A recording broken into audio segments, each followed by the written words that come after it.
Warning, you are about to watch the top 26 of 2012 numbers 19 through 13. Remember, this list is my unbiased opinion on the best games of year. Respect it. No audio, video have been used from any of the games, and please leave your comments on your own personal list down in the comment section. Love to hear it. And let's get to work.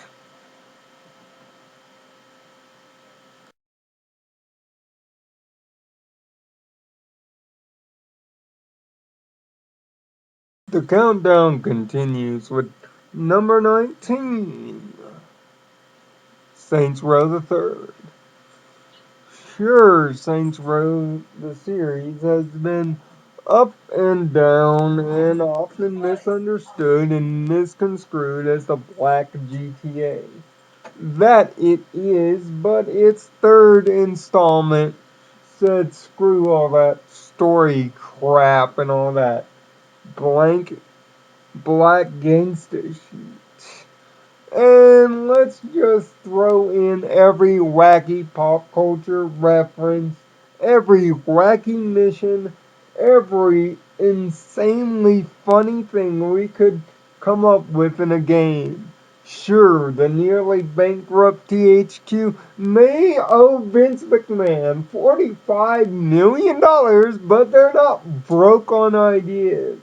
And Saints Row the Third is one of the best examples that their idea factory isn't as broke as the rest of their company.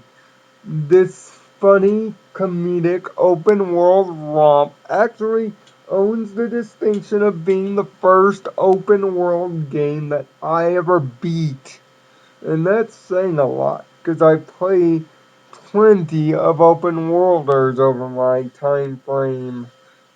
If you want something funny, engaging to a point, and something where you can just turn your brain off and just have mindless fun all over the city of Stillwater, give Saints Row 3 a chance.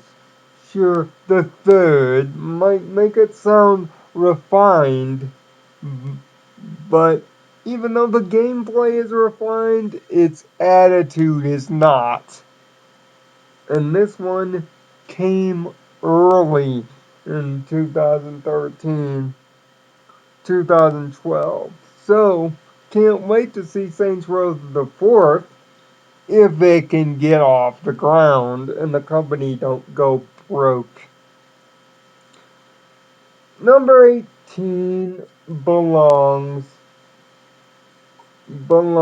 to our happy, happy friends at Nintendo. What did they do to impress me? Well, on top of the Wii U and its stellar list of launch titles, the second Super Mario game to make the list, and the only game from the Wii U to make the list, New Super Mario Bros. U, continues the tradition of the New Super Mario Bros. Series in fine form.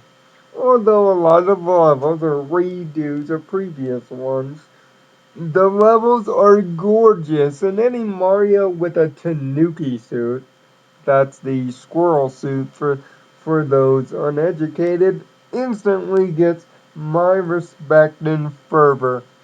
Plus, for a launch title Mario game for this new console with a lot of potential, it's a fine start.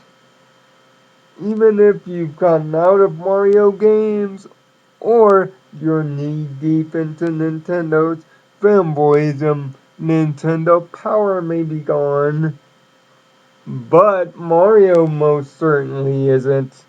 He's looking better than ever. Which leads to number 17. Yet, yet another installment in the Pokemon franchise. Yes, I said it, the Pokemon franchise still makes good games. They make crappy anime, all to be darned, but they make good video games.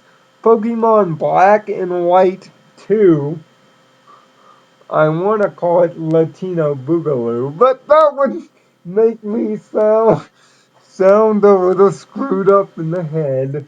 Picks up exactly where Pokemon Black and White 2 left off, about a few months off. Yes, it's a Pokemon game, but Pokemon games on portables actually rock. This one most certainly does, and it ranks as the DS's swan song of sorts, so it had to be on this list for that moment alone. Gotta catch 'em all. Again. Hopefully this doesn't lead to another season of that horrible anime, but chances are it will. Sweet Sweet 16 belongs to Ghost Recon Future Soldier. Now, yes, I have a history with Tom Clancy games. It's not a good one, but this is the first Tom Clancy game that I actually spent my own money and bought. It's that good. It is the definition of third-person cover-based shooting, done absolutely perfect, and the graphics are crisp, and the interface just as cool. Yes, the campaign is kind of pseudo-cliche, but when you have a stellar voice cast helmed by Steve Bloom of all people. That's Toonami's Tom for you. This game can't help but to give respect. And although the multiplayer isn't necessarily the deepest you'll find online, it's crisp, it's clean, and it plays, well, just about as well as a Ubisoft online game you would expect. Sure, the game would be higher on the list, but there's so many other games that do better for it. But it is an honor to put two Ghost Recons on the list. And Future Soldier gets Sweet 16. As we hit 15, we hit some of EA's big bangers. Most notably the game at number 15, Need for Speed Most Wanted. No, I'm not talking about the '06 version, although that would be a great game for a top 100 of all time thing. You see, the new Most Wanted, made by the new key owners of everything Need for Speed, Criterion Games, is a fine example of what's going to happen to the series in the future. Large open worlds, fast cars, and crisp gameplay all over a big city. Think of it as Burnout Paradise with a po-po involved,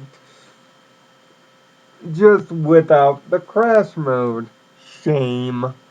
But it doesn't take down anything from the game and how good it is.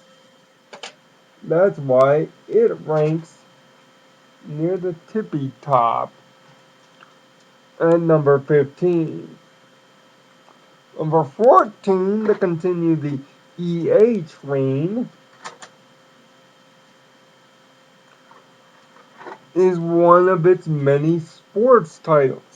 Yes, EA Sports was once again strong in 2013, 2012, picking up right where 2011 left off.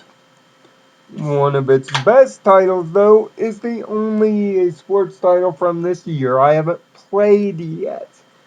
FIFA Soccer 2013. And yes, I know, soccer is not American. Why would an American like a soccer game? Well, a lot of people in America and all over the world like this game. The game is EA Sports' most successful game to date at launch, launching with 7 million copies sold in the span of a week or so. In other words, it do lots of good things. Which leads to the end of this video at number 13. Now, 13 was a debate.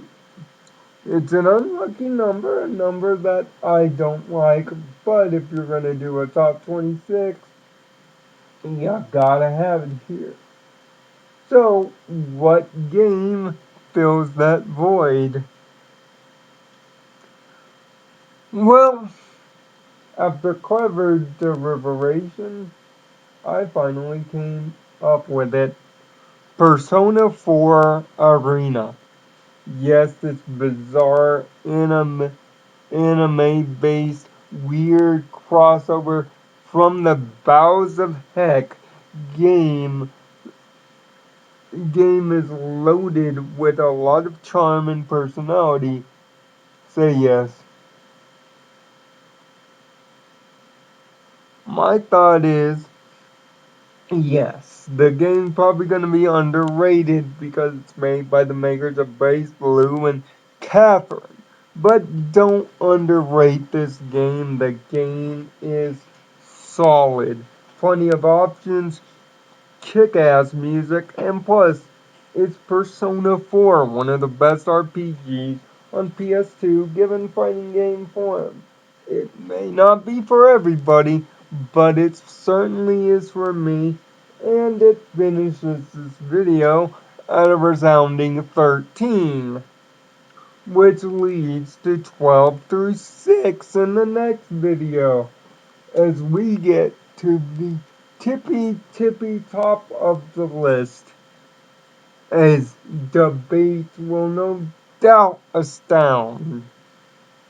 Some great games have been left off of the list, and there are still some great games still to be said on this list.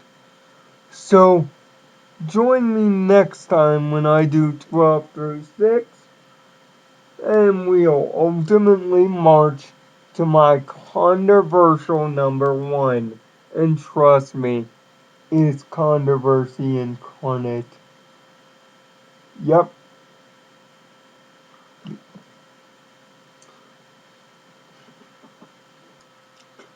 The year's almost over, and everybody's got a top games list of this year.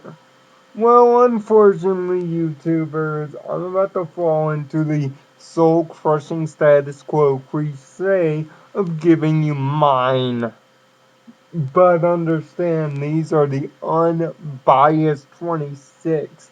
The unabashedful 26. Why 26? Well, that's the original number of Code Lyoko episodes in Season 1.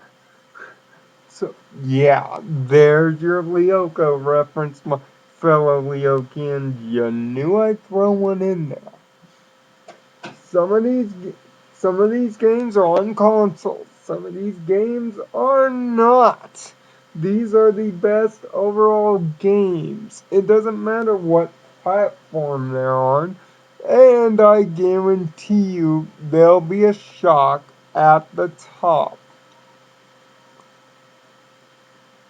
So have fun with this one. Debate all you want. Because here they come. The top 26 as done by me. Please enjoy.